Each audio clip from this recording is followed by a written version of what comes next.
The Home of Blessing in northern Thailand is a home that specifically cares for young girls from the surrounding villages. Here, visitors are likely to experience a rather unusual atmosphere for a children's home.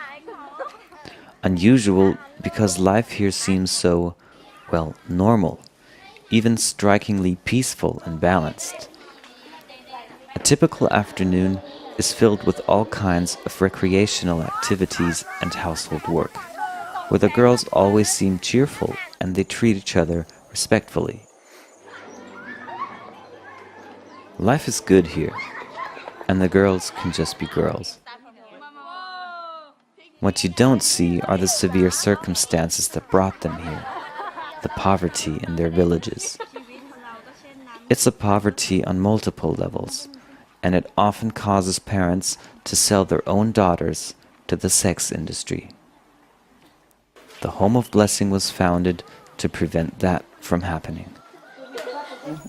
The group of the men who came to my home and want to take me and my sister. Siripon explains how she can relate to these girls. As a child, she ran away from home in order to escape forced prostitution. Then as a young adult, she felt the call to help others in a similar situation. So with her husband, she began adopting endangered girls into the family. Support from the Nehemia team then enabled them to buy a property and build a dedicated home. The project has grown continually and has been a home to over 500 girls, currently providing care for about 100. The standard of living at the Home of Blessing is very basic, however much better than in the villages where the girls come from. Aside from shelter and food, they also receive school education, with their own school bus bringing them to the nearby public school every day. After dinner, it's time for homework. With education being so important in Thailand, the girls are encouraged to get good grades and graduate successfully. Needless to say, getting the homework done is a priority.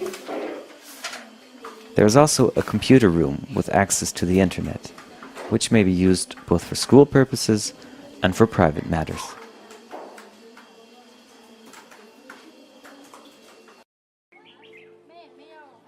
Sayan is the man who runs this place, and due to its success, he is a respected man throughout the country. He explains why this home is different from others, and what is especially important to him for his work. When we only help them meet the need in the head, receive education, or have the clothes, have the place of stay, that is not enough. According to Sayan, it is not enough to provide food, clothing, and education for these girls. Their biggest lack is a lack of love, and many of them have deeply wounded hearts. Sayan knows that he cannot heal their hearts, but he is convinced that God can, and so he strives to introduce them to God.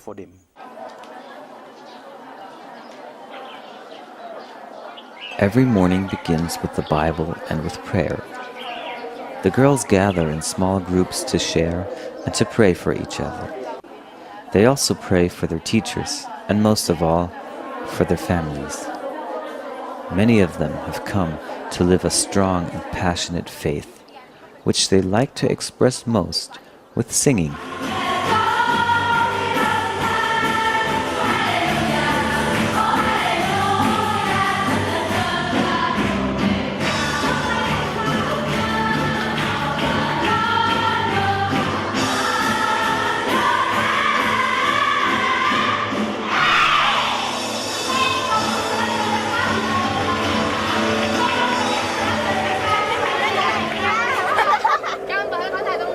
Ultimately, the Home of Blessing has sustaining impact on the surrounding region. Oftentimes, the ministry comes full circle, back to the remote mountain villages where it all began. When the girls get a chance to visit their families, they can pass on what they have received in the girls' home and at school, bringing hope and inspiration to places desperately in need of it. The results can already be seen. Parents beginning to see a different value in their daughters, and daughters reconciled with their families. Culture in this village is changing.